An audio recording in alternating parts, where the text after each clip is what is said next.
নমস্কার বন্ধুরা। কাহিনী এআই এর আরও একটি অজানা ইতিহাসের পাতায় আপনাদের স্বাগত জানাই। এখানে প্রযুক্তি ও ইতিহাস মিলে গড়ে উঠেছে এক তথ্য ভাণ্ডার। নমস্কার। আজ আমরা একটা গভীর রহস্য নিয়ে কথা বলবো। এমন একটা প্রশ্ন যা যুগ যুগ ধরে মানুষের মনে ঘুরপাক খাচ্ছে। হ্যাঁ, যে মৃত্যুর পর আত্মার কি হয়, কোথায় যায় সে? ঠিক তাই। আর এই রহস্যটা বোঝার জন্য চলুন আমরা একটু পৌরাণিক সময়ে ফিরে যাই, যখন দেবর্ষি নারদ নিজে স্বয়ং যমরাজের কাছে এই প্রশ্নটা নিয়ে গিয়েছিলেন। আচ্ছা, মানে নারদের মনেও এই প্রশ্ন জেগেছিল? হ্যাঁ, ভাবুন একবার, জমপুরীর সেই দৃশ্য। মৃত্যুর দেবতা যমরাজ সিংহাসনে বসে আছেন, মুখে একটা অদ্ভুত শান্ত কিন্তু খুব দৃঢ় প্রতিজ্ঞা। আর চারপাশে যমদূতেরা সব নিজেদের কাজে ব্যস্ত। একদম ঠিক সেই সময়েই হাতে বীণা, মুখে নারায়ণের নাম, সেখানে এলেন দেবর্ষি নারদ। তার আশাতে যেন ওখানকার পরিবেশটা আরও একটু স্নিগ্ধ হয়ে গেল। আচ্ছা, তারপর নারদ এসেই কি প্রশ্নটা করলেন? না, এসেই না। উনি প্রথমে এগিয়ে গিয়ে যমরাজকে খুব শ্রদ্ধাভরে প্রণাম জানালেন। যমরাজও একটু হেসে তাকে স্বাগত জানালেন। বললেন, আসুন দেবর্ষি, আপনার আগমনে আমি খুব খুশি। কিন্তু হঠাৎ যমনকে, বলুন কি করতে পারি আপনার জন্য? বেশ একটা সম্ভাষণ। নারদ তখন বীণাটা পাশে রেখে খুব বিনয়ের সঙ্গে বললেন, হে ধর্মরাজ, আপনার আতিথেয়তায় আমি মুগ্ধ। আসলে আমি কিছুদিন আগে মর্তলোকে ঘুরতে গিয়েছিলাম, আর সেখানে এমন একটা জিনিস দেখলাম যা আমার মনে খুব আলোড়ন তৈরি করেছে। ও, কি দেখেছিলেন উনি? সেটাই। যমরাজও খুব কৌতূহলী হয়ে জানতে চাইলেন, কি এমন দেখলেন দেবর্ষি যা আপনার মনে প্রশ্ন জাগালো? বলুন, আমি চেষ্টা করব আপনার সব সংশয় দূর করার। নিশ্চয়ই কোনো গভীর দৃশ্য হবে। হ্যাঁ, নারদ বলতে শুরু করলেন, প্রভু, আমি দেখলাম পৃথিবীতে একজন বৃদ্ধ মানুষ মারা গেছেন। তার শরীরটা নিথর হয়ে পড়ে আছে, আর চারপাশে তার বাড়ির লোক, আত্মীয় স্বজন সবাই হাহাকার করছে, বুক চাপড়ে কাঁদছে। খুব স্বাভাবিক দৃশ্য। আপনজন হারালে কষ্ট তো হবেই। তা তো বটেই। নারদ বললেন, তাদের শোক দেখে আমারও খুব কষ্ট হলো, কিন্তু আমি একটা জিনিস খেয়াল করলাম, কেউ কেউ এমনভাবে কাঁদছে বা কথা বলছে যেন তারা বিশ্বাস করে আত্মাটা বুঝি আবার ফিরে আসবে। আচ্ছা, এই বিশ্বাসটা থেকে প্রশ্নটা এলো। একদম। নারদ বললেন, এই দৃশ্য দেখেই আমার মনে হলো, মৃত্যু তো জীবনের শেষ সত্যি, সবাই জানে, কিন্তু এরপর কি হয়? সত্যি সত্যি কি মৃত্যুর ঠিক ২৪ ঘন্টা পর আত্মা তার প্রিয়জনের কাছে তার চেনা ঘরে ফিরে আসে? এই প্রশ্নটা তো অনেকের মনেই আসে। আর উনি এটাও জিজ্ঞেস করলেন, আর এই যে লোকে বলে আত্মার ১৩ দিনের যাত্রা, এই কথাটা কতটা সত্যি, কতটা কল্পনা? দয়া করে আমার এই দ্বিধা দূর করুন প্রভু। খুব গুরুত্বপূর্ণ প্রশ্ন। যমরাজ কি উত্তর দিলেন? যমরাজ নারদের প্রশ্ন শুনে একটু চুপ করে রইল, মনে হলো যেন গভীর কিছু ভাবছেন। তারপর একটা দীর্ঘশ্বাস ফেলে বললেন, দেবর্ষি, আপনি খুব জরুরি একটা প্রশ্ন তুলেছেন, প্রত্যেক জীবেরই এটা জানা উচিত। হ্যাঁ, জানাটা দরকার। জন্য আমি আপনাকে একটা ছেলের গল্প শোনাব। অভয় নামের এক যুবক। আচ্ছা, এই গল্পের মাধ্যমে উনি বোঝাবেন? হ্যাঁ, বললেন, এই গল্পটা মন দিয়ে শুনলে আপনি এবং মর্তলোকের মানুষও আত্মার গতি সম্পর্কে একটা স্পষ্ট ধারণা পাবে। বেশ আগ্রহ হচ্ছে গল্পটা শোনার। শুরু করুন। যমরাজ তার দিব্য দৃষ্টি দিয়ে যেন অতীত দেখতে দেখতে বলতে শুরু করলেন, অনেক অনেক বছর আগের কথা। মর্তলোকে একটা ছোট্ট গ্রামে অভয় নামে খুব ধর্মপ্রাণ এক যুবক থাকত। ধর্মপ্রাণ মানে? সে পুজো আচ্চা করত? হ্যাঁ, খুব। ছোটবেলা থেকেই খুব ঈশ্বরভক্ত ছিল। রোজ সকালে স্নান করে তুলসী মঞ্চে জল দেওয়া, সন্ধ্যায় প্রদীপ জ্বালানো, ঈশ্বরের নাম করা, সব সময় সত্যি কথা বলতো, অন্যের উপকার করত। বাহ, বেশ ভালো ছেলে। তার পরিবারে কে কে ছিল? ওর মা ছোটবেলায় মারা গিয়েছিলেন। বাড়িতে ছিলেন ওর বুড়ো অসুস্থ বাবা, অভয়ের স্ত্রী আর একটা ছোট্ট বাচ্চা। অভয় বাবার খুব সেবা করত, কিন্তু একদিন তার বাবাও মারা গেলেন। ওহ, বাবার মৃত্যু নিশ্চয়ই ওর জীবনে বড় ধাক্কা ছিল। খুব। ও শাস্ত্র মেনে বাবার সব পারলৌকিক কাজ করল, কিন্তু এই ঘটনার পর ওর মনে একটা প্রশ্ন খুব জোরদার হয়ে উঠল। মৃত্যুর পর আত্মার কি হয়? বাবা কি সত্যি চলে গেলেন, নাকি আশেপাশেই আছেন? সেই একই প্রশ্ন যা নারদের মনে এসেছিল। একদম। আত্মা কি সত্যি ঘরে ফেরে? ফিরলে কেন ফেরে? এই প্রশ্নগুলো তাকে একদম অস্থির করে তুলল। এর উত্তর সে কোথায় পেল? মনের শান্তি খুঁজতে আর এই রহস্যের সমাধান করতে অভয় একদিন বাড়ি ছেড়ে বেরিয়ে পড়ল একটা আধ্যাত্মিক যাত্রায়। গ্রাম শহর পেরিয়ে অনেক দুর্গম পথ ধরে চলল সে, একা একাই। হ্যাঁ, অনেক তীর্থে ঘুরলো, অনেক সাধু সন্ন্যাসীর সাথে কথাও বলল, কিন্তু মনের মতো উত্তরটা পেল না। শেষে ঘুরতে ঘুরতে এক গভীর জঙ্গলের ধারে একটা আশ্রমে পৌঁছালো। দেখল সেখানে এক খুব তেজস্বী সাধু গভীর ধ্যানে বসে আছেন। সেই সাধুই কি তাকে পথ দেখালেন? অভয়ের খুব ধৈর্য ধরে অপেক্ষা করল। সাধুর ধ্যান ভাঙার পর সে তার পায়ে পড়ে নিজের সব প্রশ্ন খুলে বলল। সাধু ওর আকুলতা দেখে খুব খুশি হলেন। আচ্ছা, তিনি হেসে বললেন, বৎস, তোমার প্রশ্নটা খুব গভীর। এর উত্তর শুধু বই পড়ে পাওয়া যায় না, এর জন্য আত্মিক খোঁজ দরকার। আত্মিক খোঁজ মানে? সাধু বললেন, তুমি যদি সত্যি এর রহস্য জানতে চাও তাহলে এই বনের আরো গভীরে যাও, সেখানেই তোমার উত্তর আছে।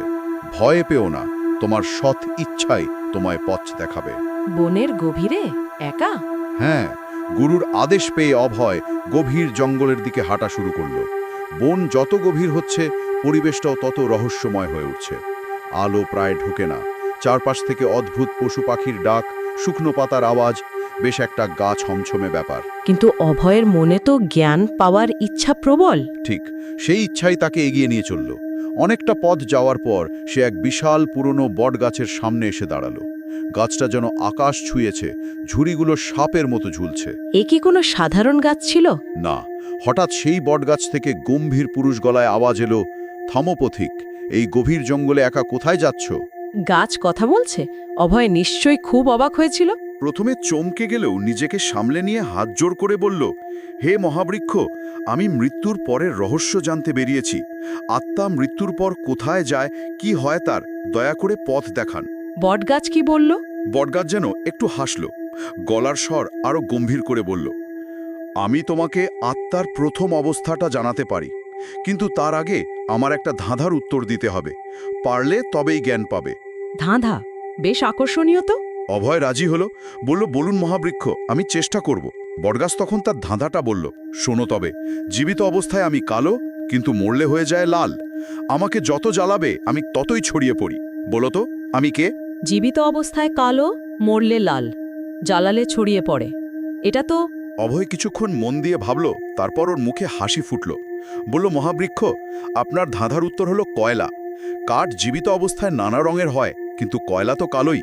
আর সেই কয়লা জ্বালালে লাল অঙ্গার হয় আর জ্বলে ছাই হয়ে ছড়িয়ে পড়ে। ঠিক, দারুণ উত্তর। বটগাছ নিশ্চয়ই খুশি হয়েছিল। খুব বটগাছ বলল, সঠিক বলেছ বৎস, তোমার বুদ্ধি আছে। এবার শোনো মৃত্যুর পর আত্মার প্রথম অবস্থার কথা। হ্যাঁ, এটাই তো আসল জানার বিষয়। বটগাছ বলতে লাগলো, পুত্র, যখন কোনো জীব দেহ ছাড়ে তখন তার আত্মা একটা অদ্ভুত বিভ্রান্তির মধ্যে পড়ে যায়। সে বুঝতেই পারে না সে কি মুক্ত নাকি এখনো দেহের বাঁধনে আটকে আছে। ও, এইটাই তাহলে প্রথম 24 ঘন্টার রহস্য। হ্যাঁ, আত্মা তার নিজের নিথর দেহটা দেখতে পায় প্রিয়জনেরা কাঁদছে।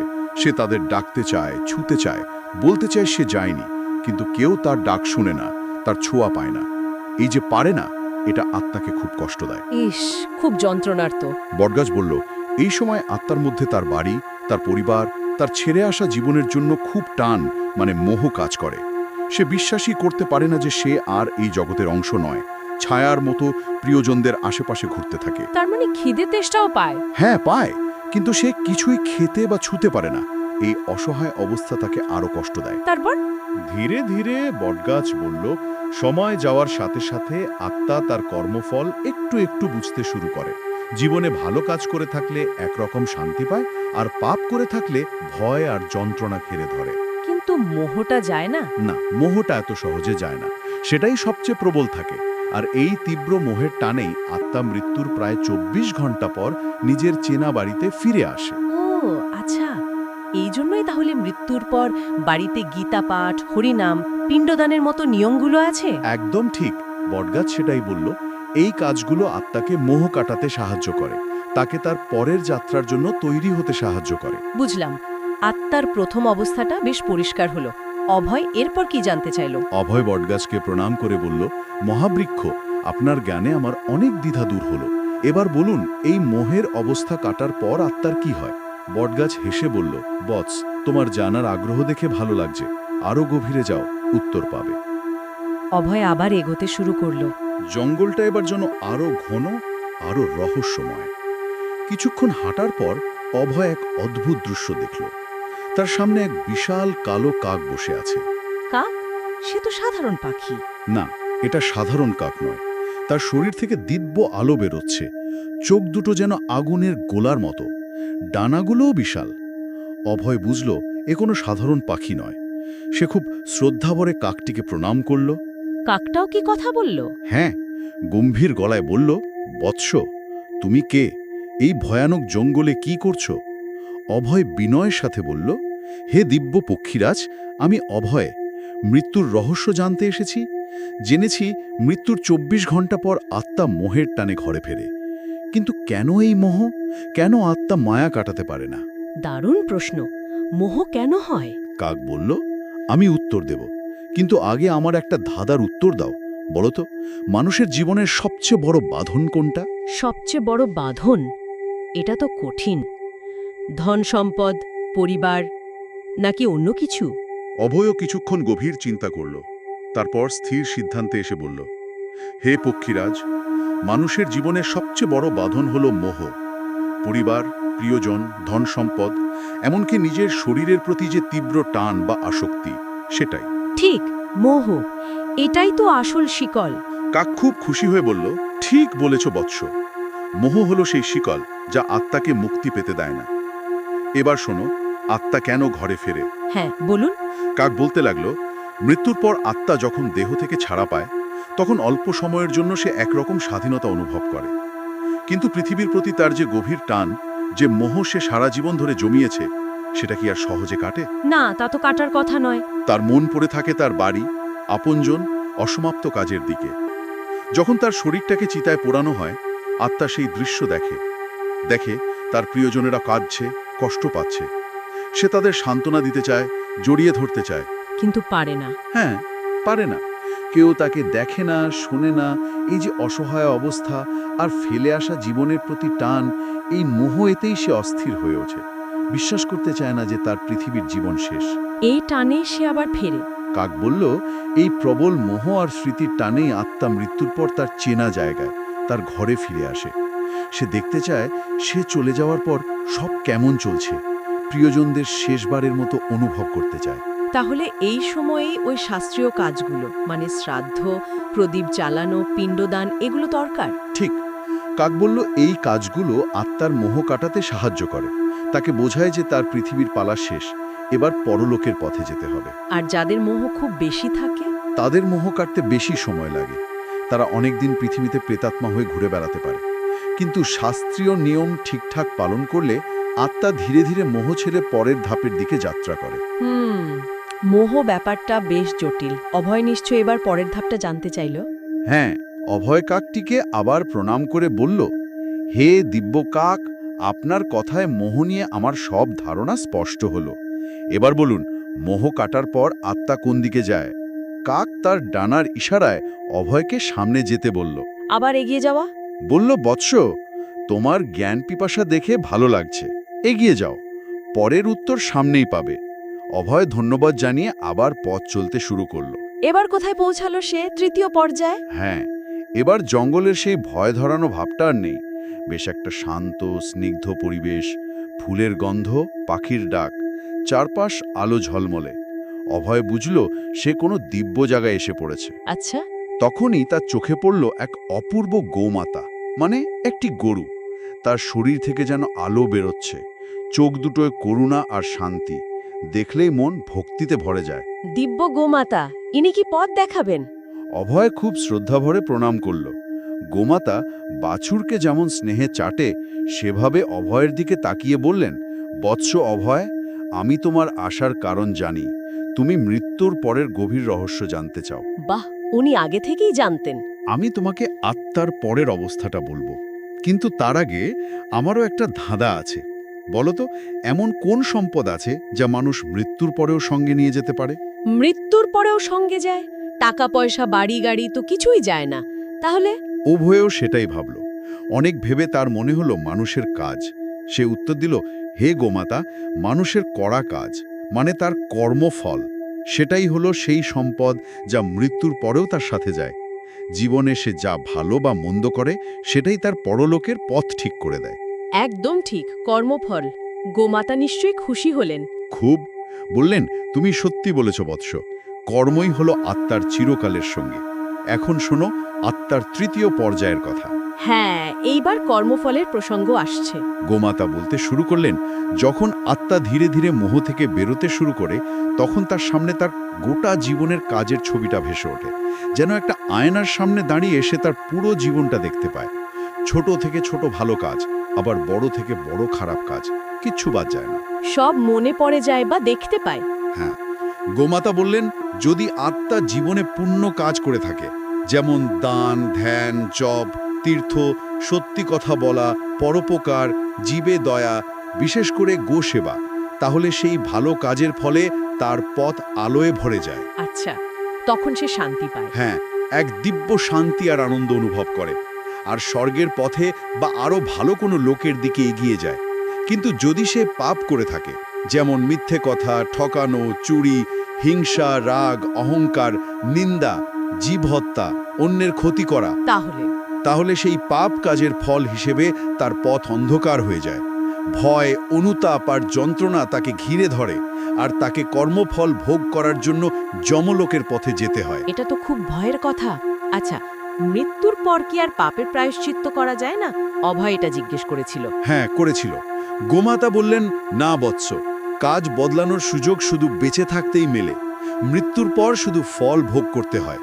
এই জন্যই বেঁচে থাকতে ভালো কাজ করা এতই জরুরি। আর উনি গোসেবার কথা বিশেষভাবে বললেন। হ্যাঁ, বললেন, গোসেবার পুণ্য অনেক। গরু শুধু পশু নয়, সে ধর্মের প্রতীক। তার শরীরে নাকি সব দেবতার বাস। নিষ্ঠা ভরে গোসেবা করলে অনেক পাপ কেটে যায়, পুণ্য হয়। সেটা পরলোকে আত্মার পথ সহজ করে দেয়। এটা একটা গুরুত্বপূর্ণ বিষয়। গোমাতা বললেন, আত্মা যখন তার পুরো জীবনের হিসেবটা দেখে, তখন সে পরিষ্কার বুঝতে পারে জীবনটা কিভাবে কাটিয়েছে। পুণ্যবান আত্মারা শান্তিতে উপরের দিকে যাত্রা করে, আর পাপী আত্মারা, তারা সামনে কি কষ্ট আসছে ভেবে ভয়ে কাঁপতে থাকে। তারা ভাবে যদি আর একবার সুযোগ পেতাম। ঠিক, কিন্তু তখন আর কোনো উপায় থাকে না। অভয় গোমাতার পায়ে আবার প্রণাম করে বলল, মা, আপনার কথায় আমার চোখ খুলে গেল। আমি কথা দিচ্ছি, জীবনে সবসময় সৎ পথে চলব, আর কাজের ব্যাপারে সচেতন থাকব। অভয়ের উপলব্ধি হয়েছে। গোমাতা অভয়কে আশীর্বাদ করে বললেন, বৎস, তোমার যাত্রা প্রায় শেষ। সামনে আত্মার শেষ পরীক্ষা। ভয় পেও না, এগিয়ে যাও। অভয় প্রণাম জানিয়ে আবার যাত্রা শুরু করল। শেষ পরীক্ষা, সেটা কোথায়? অভয় তার যাত্রার শেষ ধাপে পৌঁছালো। হাঁটতে হাঁটতে সে এক বিশাল নদীর ধারে এসে দাঁড়ালো। কিন্তু নদীটা খুব অদ্ভুত। অদ্ভুত কেন? এর একদিকে জল কাঁচের মতো পরিষ্কার আর শান্ত, কিন্তু আরেকদিকে যেন রক্ত আর আগুন একসঙ্গে বইছে, আর সেখান থেকে কান্নার আওয়াজ ভেসে আসছে। নদীর এই ভয়ঙ্কর রূপ দেখে অভয় তো অবাক। এ কোন নদী? ঠিক তখনই নদীর তীর আলো করে এক দিব্য দেবীর আবির্ভাব হল। মুখে স্নিগ্ধ হাসি, কিন্তু চোখে গভীর জ্ঞান। অভয় ভক্তি ভরে দেবীকে প্রণাম করল। দেবী কি বললেন? দেবী হেসে বললেন, বৎস অভয়, আমি জানি তুমি মৃত্যুর রহস্য জানতেই কঠিন পথ পেরিয়ে এসেছ। তুমি যে নদীর তীরে দাঁড়িয়ে আছো, এর নাম বৈতরণী। বৈতরণী, এই নদীর কথাই তো শোনা যায় পুরাণে। হ্যাঁ, দেবী বললেন, আমি তোমাকে এই নদীর রহস্য জানাবো, কিন্তু তার আগে আমার একটা ধাঁধার উত্তর দাও। বলতো, এই সংসারে মানুষের সবচেয়ে বড় ভুল বা ভ্রম কোনটা? মানুষের সবচেয়ে বড় ভ্রম, এটা কি? কিছুক্ষণ চুপ থেকে চিন্তা করল, তারপর মুখ তুলে বলল, মা, আমার মনে হয় মানুষের সবচেয়ে বড় ভুল হলো এই নশ্বর শরীর আর অস্থায়ী সংসারকে চিরস্থায়ী মনে করা। সে পৃথিবীর সুখ সম্পদের মোহে এমন জড়িয়ে থাকে যে মৃত্যুকে ভুলেই যায়। এটা ঠিক। কিন্তু যখন মৃত্যু আসে, তখন বোঝে যে সবই ক্ষণিকের, একমাত্র আত্মাই সত্যি, অমর। দেবী খুব প্রসন্ন হলেন, বললেন, বৎস, তুমি ঠিক বলেছ। এই সত্যিটা বুঝতে পারাটাই জ্ঞানের প্রথম ধাপ। এবার শোনো বৈতরণী নদীর রহস্য। হ্যাঁ, এই নদীর রহস্যটা কি? দেবী ব্যাখ্যা করতে শুরু করলেন, বৎস, এই বৈতরণী নদী হল যমলোক আর পিতৃলোকের মাঝখানে। এটাই আত্মার শেষ পরীক্ষা। শেষ পরীক্ষা কিভাবে? জীবনে যারা ধর্ম মেনে চলেছে, পুণ্য করেছে, দান ধ্যান করেছে, তারা এই নদীর যে পরিষ্কার শান্ত অংশটা সেটা দিয়ে খুব সহজে পার হয়ে যায়। তাদের গন্তব্যে পৌঁছায় সেটা স্বর্গলোক হোক বা মোক্ষ। তাদের জন্য কোনো বাধা নেই? না, কিন্তু যারা জীবনভর পাপ করেছে, অধর্ম করেছে, অন্যের ওপর অত্যাচার করেছে, তাদের জন্য এই নদী হয়ে ওঠে ভয়ঙ্কর আগুন আর রক্তের স্রোত। তারা কি তাহলে ওই ভয়ঙ্কর অংশে পড়ে? হ্যাঁ, তারা ওই ভয়ঙ্কর অংশে নিক্ষিপ্ত হয় আর ভয়ানক কষ্ট ভোগ করে। তাদের পাপই তাদের ডুবিয়ে দেয়, পার হতে দেয় না। এই নদীতেই যেন তাদের সব কর্ম মূর্ত হয়ে ওঠে। তাহলে পার হওয়ার উপায় কি?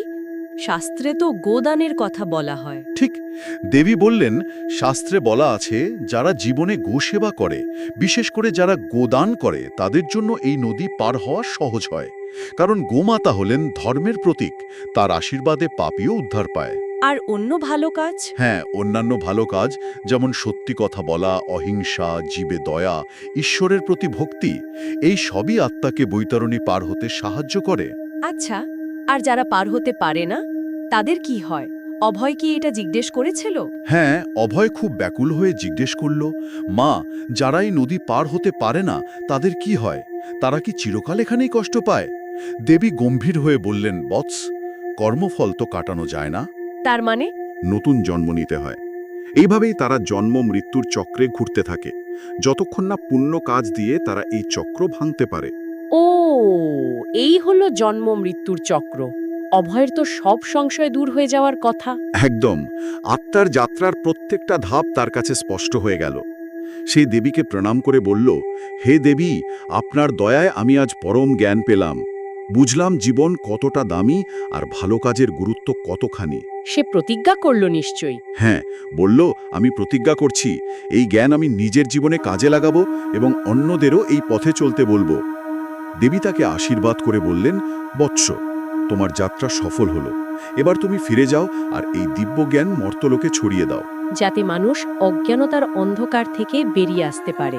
ঠিক, যাতে জীবনের আসল উদ্দেশ্য বুঝতে পারে আর মৃত্যুর আগেই নিজেদের তৈরি করতে পারে। অভয় দেবীকে প্রণাম করে মনে নতুন সংকল্প নিয়ে গ্রামে ফিরে গেল। দারুণ গল্প। এই গল্পটা শুনিয়েই যমরাজ নারদকে বোঝালেন? হ্যাঁ, এই পুরো কাহিনীটা শুনিয়ে যমরাজ নারদকে বললেন, দেবর্ষি, এই হলো অভয়ের যাত্রার গল্প, আর এটাই হলো মৃত্যুর পর আত্মার যাত্রার গভীর রহস্য। উনি আবার সংক্ষেপে বললেন নিশ্চয়ই? হ্যাঁ, বললেন, আত্মা প্রথমে মোহের জন্য বিভ্রান্ত হয়, ঘরে ফেরে। মোহ কাটলে নিজের কর্মফল দেখতে পায়। পুণ্য থাকলে আলোর পথে যায়, পাপ থাকলে অন্ধকারের পথে। শেষে বৈতরণী নদীর পরীক্ষা।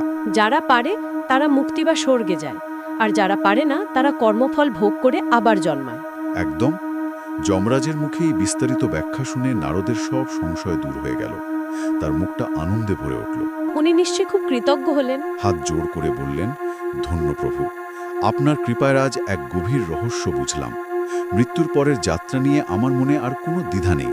আমি আপনার এই জ্ঞান মর্তলোকে অবশ্যই প্রচার করব। যাতে মানুষ ধর্ম অধর্ম বুঝে জীবন কাটাতে পারে। হ্যাঁ, আর পরকালের পথ সহজ করতে পারে।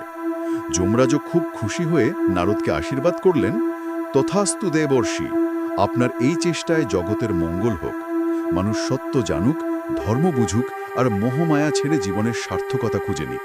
সত্যি খুব গভীর আর প্রয়োজনীয় জ্ঞান। তথ্যটি ভালো লাগলে ভিডিওটি অবশ্যই লাইক এবং আমাদের চ্যানেলটি সাবস্ক্রাইব করবেন। খুব শীঘ্রই আবার ফিরব নতুন আরও অনেক তথ্য নিয়ে। আজ তাহলে আসি, ভালো থাকবেন। ভালো থাকবেন।